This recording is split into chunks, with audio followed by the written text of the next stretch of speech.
BJP ने आखिरकार स्वीकार कर लिया है कि बीना से कांग्रेस विधायक निर्मला सप्रे ने भाजपा का दामन थाम लिया है।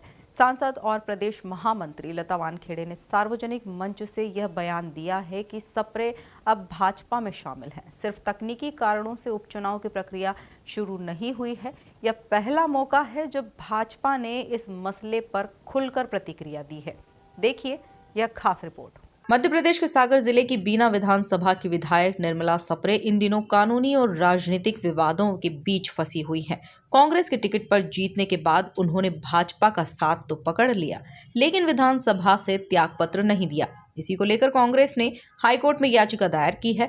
हाईकोर्ट ने इस मामले पर कड़ा रुख अपनाते हुए विधानसभा अध्यक्ष नरेंद्र सिंह तोमर, राज्य सरकार और विधायक निर्मला सप्रे को नोटिस जारी कर जवाब तलब किया है। इस कानूनी जारी बहस के बीच अब भाजपा की वरिष्ठ नेता का बड़ा बयान सामने आया है, जिसमें राजनीतिक गलियारों में हलचल बढ़ा दी है।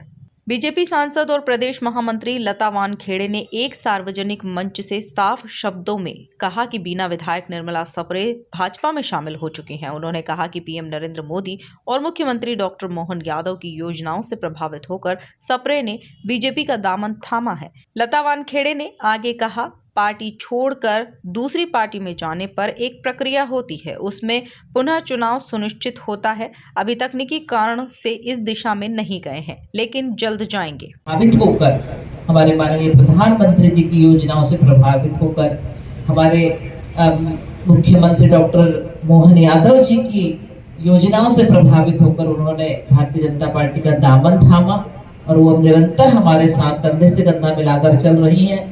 हमारे हर कार्यकर्ताओं को बकायदा एक सम्मान के साथ, वो आदर के साथ अपना कार्यकर्ता मानते हुए निरंतर कार्य कर रही हैं। ऐसी हमारी विधायक जी अभी हमारे साथ हैं और आगे भी हमेशा के लिए वो हमारे साथ है। लेकिन वो एक प्रक्रिया होती है, जब कोई पार्टी से दूसरी पार्टी में आता है तो चुनाव सुनिश्चित होता है। भले अभी कुछ तकनीकी कारणों से हम सब अभी उस दिशा में नहीं गए हैं, लेकिन बहुत जल्दी हम जाएंगे।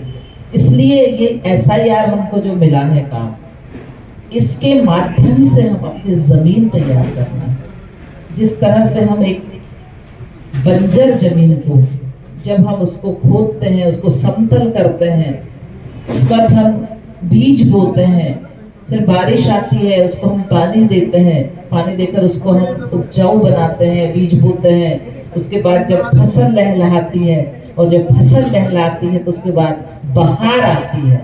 ऐसी सब बहार लाने के लिए हम सबको पहले अपनी भूमि को बनाना है, जमीन को बनाना है। यह बयान साफ संकेत देता है कि बीना में उपचुनाव की स्थिति जल्द बन सकती है और भाजपा इसकी तैयारी भी कर रही है। बीजेपी की ओर से आया यह पहला आधिकारिक बयान अब बीना की राजनीतिक तस्वीर को और साफ करता है। जहां एक तरफ हाईकोर्ट में कानूनी लड़ाई जारी है, वहीं बीजेपी ने स्वीकारोक्ति के साथ ही संकेत दे दिए हैं कि बीना में जल्द बड़े राजनीतिक बदलाव देखने को मिल सकते हैं। ब्यूरो रिपोर्ट, MP न्यूज़, सागर।